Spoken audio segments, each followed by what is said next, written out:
आज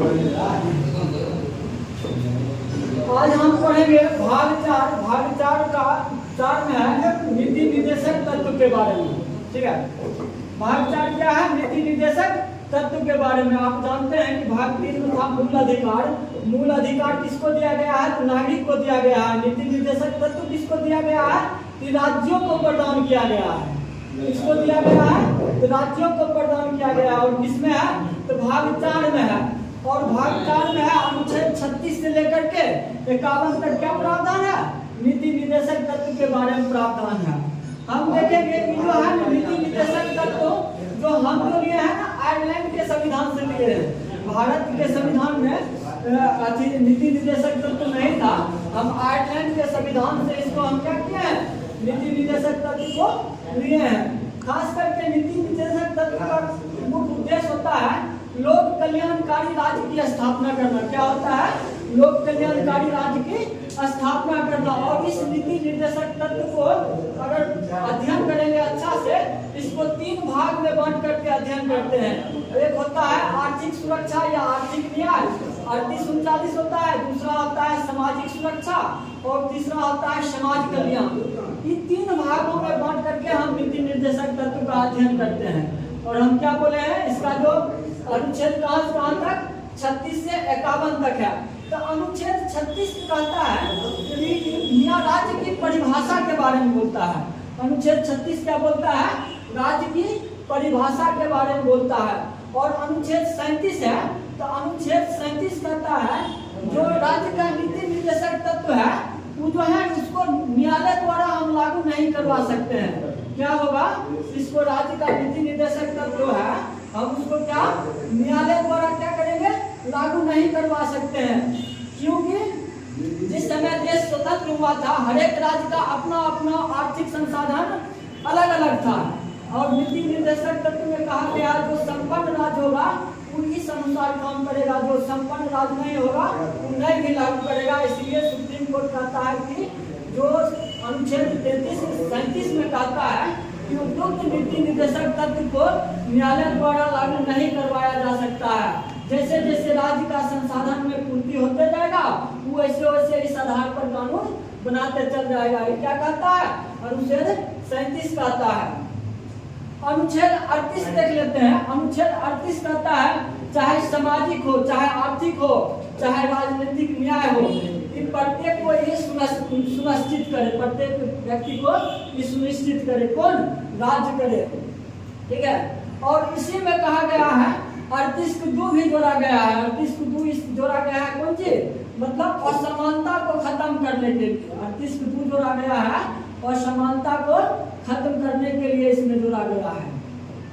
अब देखते हैं अगला अनुच्छेद 39 है। 39 को 6 उपखंडों में बांटा गया है।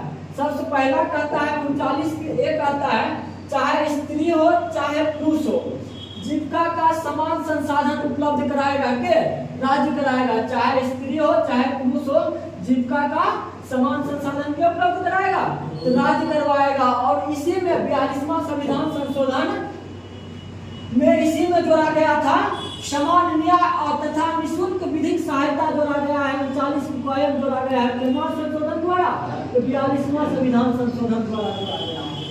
अब तक 39 को 2 देख लेते हैं। 39 को 2 कहता है कि राज्य जो है संसाधन का वितरण, जो भी राज्य के पास संसाधन है, संसाधन का वितरण ऐसा करे कि सार्वजनिक हित में लाभ हो। ठीक है।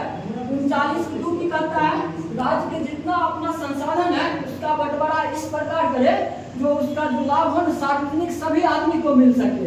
ये 39(2) कहता है। और 39(3) की कहता है कि संसाधन जितना भी राज्य या देश का संसाधन है उसका केंद्रीकरण ना हो सके, ना हो। ठीक है। संसाधन का क्या हो? केंद्रीकरण ना हो। और केंद्रीकरण ना हो जिसके क्या हो? सार्वजनिक हित के लिए हानिकारक पहुंचे। ठीक है। ये 39(3) कहता है। 39(4) कहता है कि चाहे स्त्री हो चाहे पुरुष हो। ठीक है। 39(4) क्या कहता है? चाहे स्त्री हो चाहे पुरुष हो समान कार्य के लिए समान वेतन की व्यवस्था करे। ठीक है। के राज्य करे, चाहे स्त्री हो और चाहे पुरुष है। लेकिन आजकल क्या होता है, कभी महिला का जो है वेतन कम रहता है, दैनिक मजदूरी।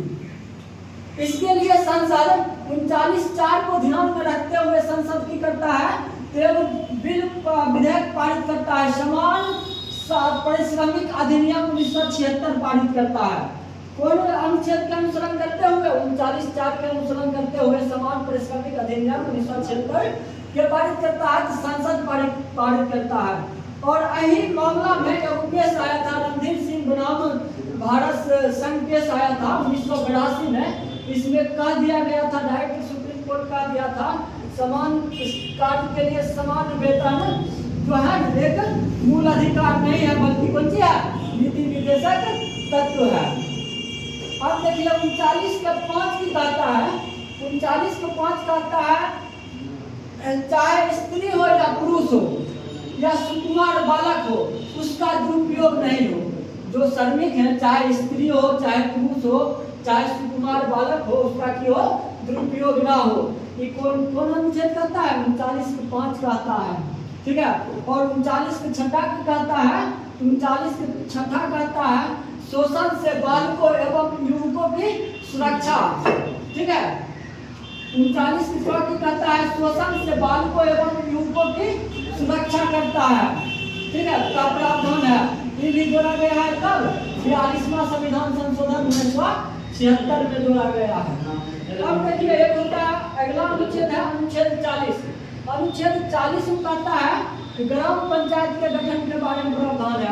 अनुच्छेद 40 कौन सी कहता है? ग्राम पंचायत के बारे में गठन का प्रावधान है। और अनुच्छेद 41 की कहता है, अनुच्छेद 41 कहता है अपना योग्यता के अनुसार रोजगार और शिक्षा प्राप्त कर सके तथा कौन सी बेगारी, बुढ़ापा, बीमारी की दशा में राज्य जो उसको क्या करेगा? सार्वजनिक सहायता प्रदान करेगा। जब बुढ़ापा होते हैं तो वृद्धा पेंशन मिलता है, सार्वजनिक सहायता, यही कहता है अनुच्छेद कौन सी? 41 कहता है।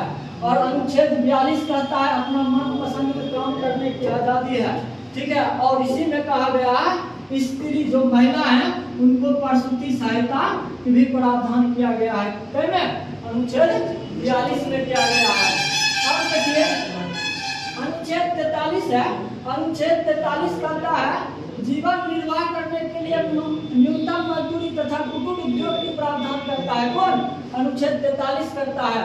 और इसी अनुच्छेद 43 में 42वां संविधान संशोधन 1976 द्वारा जोड़ा गया एक नया अनुच्छेद है 43 को। उसमें कहा गया है प्रावधान है उद्योग में श्रमिकों की भागीदारी, यानी उद्योग यानी राज्य में उद्योग या कारखाना जो स्थापित होगा उसमें कौन से श्रमिकों की भागीदारी की व्यवस्था कौन करता है? 43 को करता है। और एक और है 43 का ख है। 43 को ख कहता है सहकारी समिति का गठन, और इसको भी संविधान के बाद में जोड़ा गया है। क्या? तो 97 में संविधान संशोधन 2011 द्वारा 43 को जोड़ा गया है। अब 47 है, 44 अनुच्छेद 44 है।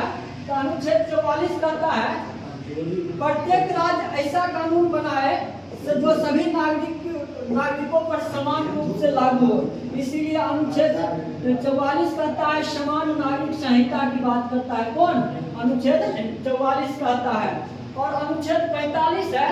तो प्रारंभ में अनुच्छेद 45 में कहा गया है 16 से 14 वर्ष के बच्चों के बारे में शिक्षा के बारे में प्रावधान किया गया था, लेकिन 86वां संविधान संशोधन के द्वारा इसको जो है नीति निर्देशक तत्व से हटा करके भाग 3 के स्वतंत्रता के अधिकार में इसको क्या कर दिया गया? रख दिया। और इसके स्थान पर अनुच्छेद 45 में 0 से 6 वर्ष के बच्चों के शिक्षा के बारे में चर्चा किया गया है। अनुच्छेद 46 कहता है SC ST के बारे में प्रावधान कहता है। बारे में अनुच्छेद 46 कहता है SC ST के विशेष प्रावधान कहता है। और अनुच्छेद 47 कहता है जीवन स्तर को ऊंचा करने के लिए अगर नशीले पदार्थ को बंद करना पड़े राज्य को तो बंद कर सकता है। किसके लिए? जीवन स्तर ऊंचा करने के लिए। ये कहता है कौन सा? अनुच्छेद 47 कहता है। अब देखिए अनुच्छेद 48 है।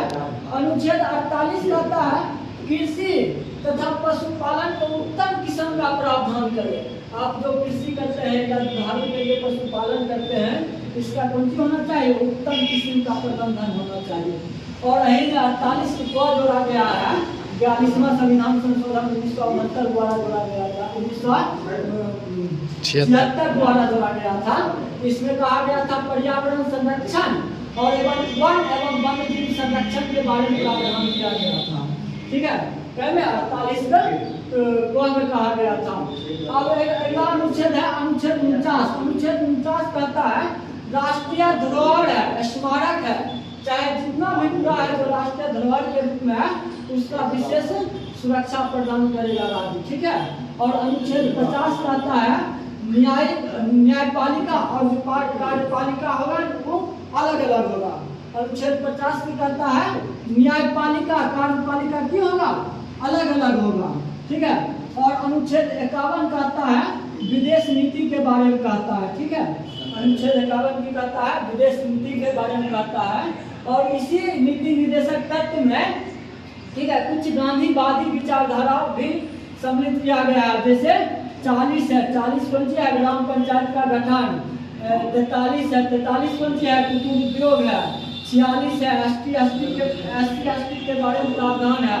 47 है जीवन स्तर को ऊंचा करने के लिए। 48 है कृषि और पशुपालन है।